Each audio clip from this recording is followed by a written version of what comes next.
మన next segment మీ చేతి వంట.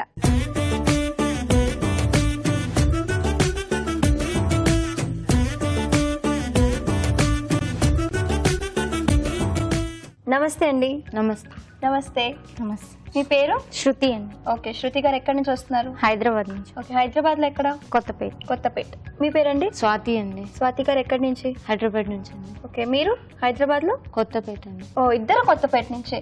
మీ ఇద్దరు పోలికలు దగ్గరగా ఉన్నాయి. మీరు ఏమైనా సిస్టర్సా? అవునండి. ఓ, సిస్టర్స్. ఇద్దరు ఒకే ఏరియాలో ఉంటున్నారు. అవును. చాలా లక్కీ కదా అలా ఉండడం. మీరు ఏ వంట చేయబోతున్నారు? గోరుచిక్కుడుకాయ పులుసు. గోరుచిక్కుడుకాయ పులుసు కూర. ఓకే, మీరు? కాకరకాయ శనగపిండి మసాలా. కాకరకాయ శనగపిండి మసాలా. ఓకే, ఇద్దరు ఎవరు పెద్ద? నేనండి. ఓకే, మీరు చెప్పండి ఎవరు ముందు చేయాలి వంట? తనే చేస్తాను. నేను. గోరుచిక్కుడు పులుసు కూర అన్నారు కదా? అవునండి.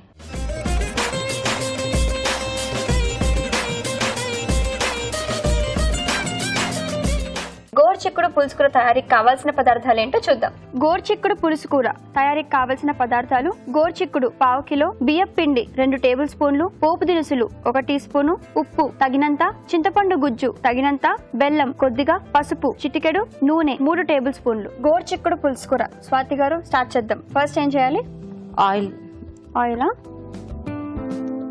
ఆయిల్ హీట్ ఎక్కాక పోపు దినుసులు. పోపు దినుసులు. మీరేం చేస్తూ ఉంటారు? హోమ్ మేకరా లేకపోతే? హోమ్ మేకర్ అండి. ఓకే. పిల్లలా అండి? 2 పిల్లలండి. 2 పిల్లల దగ్గర ఇట్లా సీరియస్ గా ఉంటారా? లేదండి. ఇద్దరికి ఏమైనా గొడవ అయిందా? ఏం లేదు. మరి నవ్వండి. మీ హాబీస్ ఏంటి? హాబీ స్టిచ్చింగ్ అండి. స్టిచ్చింగ్. ఓకే. ఇంకా? బిజినెస్ కూడా చేస్తూ ఉంటాను. ఓ, బిజినెస్. ఏం బిజినెస్ చేస్తుంటారు? శారీస్ అవి అమ్ముతూ ఉంటాను. ఓ, శారీస్ అమ్ముతుంటారా? Okay okay. ఆయిల్ హీట్ ఎక్కినాక తాలింపు గింజలు వేసామండి. కొంచెం పసుపు. ఇప్పుడే పసుపు వేస్తున్నారా? ఓకే, తాలింపులోనే పసుపు వేసారు. ఇప్పుడు కట్ చేసిన గోరుచిక్కుడుకాయలు తాలింపులో వేసి. ఓకే, ఉడికించారా ఏమన్నా? కట్ చేసి బాయిల్ చేసిన గోరుచిక్కుడుకాయలు. ఓకే, చిన్న చిన్న ముక్కలు గోరుచిక్కుడుకాయలు ఉడికించినవండి తాలింపులో వేసాము. మీ పిల్లల పేర్లు ఏంటి? బాబు పేరు షణ్ముఖ్ అండి. పాప పేరు ఆశ్రిత చరిత. ఆశ్రిత చరిత. ఓ, చాలా బాగుంది పేరు. షణ్ముఖ్, ఆశ్రిత చరిత. చిన్నపిల్లలా? అవునండి. బాబు 4th క్లాస్, పాప 1st క్లాస్ అండి. ఓకే. మూత పెట్టాలా?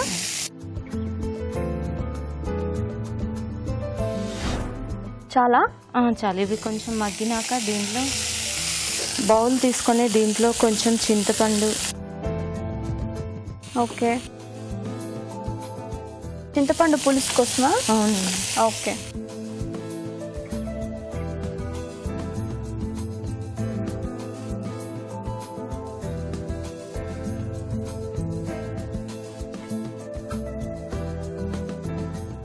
ఎవరు నేర్పిస్తారు ఈ వంట మీకు? మా అత్తగారు అండి. మీ అత్తగారు నేర్పిస్తారా? ఓకే. ఈ చింతపండు పులుసులో బెల్లం. చింతపండు పులుసులో బెల్లం వేసారా? అవునండి. ఓకే. బెల్లం, బియ్యం పిండి, ఉప్పు, కారం అన్ని ఇందులోనే వేసుకొని కలుపుకోవాలి. చింతపండు పులుసులో బెల్లం కరిగించి వేశారు కదా? అవునండి. ఇంకేం వేసారు? ఉప్పు వేసారా? ఉప్పు, కారం, బియ్యం పిండి. ఉప్పు, కారం, బియ్యం పిండి. ఓకే, ఇవన్నీ కలుపుకుంటున్నారు. కారము, ఉప్పు. ఓకే.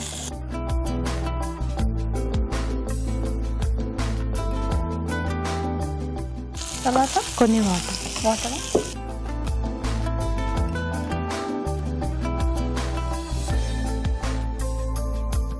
ఉప్పు, కారం, చింతపండు, బియ్యం పిండి అన్ని కలిపిన, బెల్లం అన్ని కలిపిన మిశ్రమాన్ని దీంట్లో వేసుకోవాలి. ఓకే.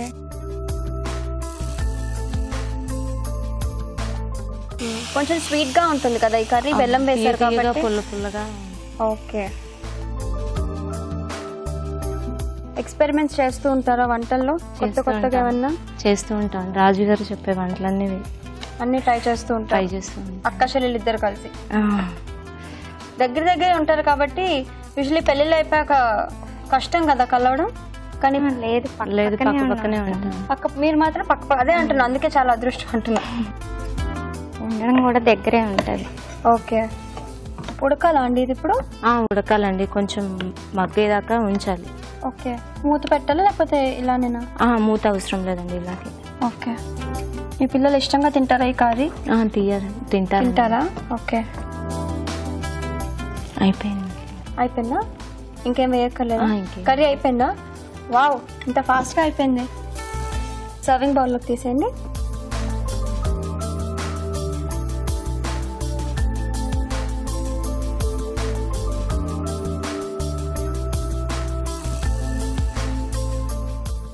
తీయగా పుల్లగా ఉండే గోరుచిక్కుడుకాయ పులుసు కూర టేస్ట్ చేయండి. విన్నారు కదా, తీయగా పుల్లగా ఉంటుందంటే నాకు ఎప్పుడు టేస్ట్ చేయాలా అని ఉంది. దీన్ని టేస్ట్ చేసే ముందు తయారు చేసుకునే విధానాన్ని ఇంకొకసారి చూద్దాం. గోరుచిక్కుడు పులుసు కూర తయారు చేసుకునే విధానం. ముందుగా గోరుచిక్కుడు తరిగి ఉడికించి ఉంచాలి. చింతపండు గుజ్జులో కరిగించిన బెల్లం, బియ్యం పిండి, కారం, ఉప్పు వేసి కొద్దిగా నీళ్లు పోసి బాగా కలుపుకోవాలి. ఒక పాన్ లో నూనె వేసి పోపు దినుసులు, పసుపు, ఉడికించిన గోరుచిక్కుడు వేసి వేయించాలి. దీనిలో చింతపండు మిశ్రమం వేసి కొద్దిగా నీళ్లు పోసి ఉడకనివ్వాలి. అంతే, గోరుచిక్కుడు పులుసు కూర రెడీ.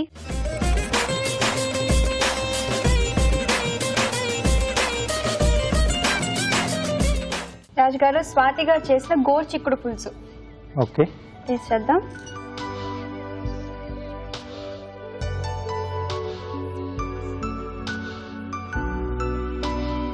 సో అంటే కొంచెం బెల్లం కూడా యాడ్ చేశారు కదా, డిఫరెంట్గా బాగుంది. టేస్ట్ చూడండి మీరు కూడా.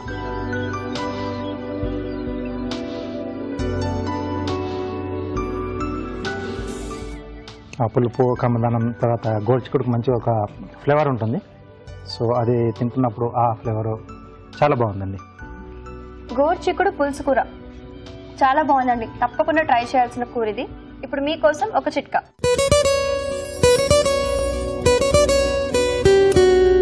ఇప్పుడు మీకోసం మరో చిట్కా. కోడిగుడ్డు నేల మీద పడిందనుకోండి, ఒకటే దుర్వాసన వస్తుంది, అలాగే మరక కూడా పడిపోతూ ఉంటుంది. అందుకే ఫస్ట్ దాని మీద ఉప్పు చల్లేసేయాలి. దాని తర్వాత మంచి బట్ట నీళ్ళలో అద్దుకుని దాంతో తుడిచేయాలి.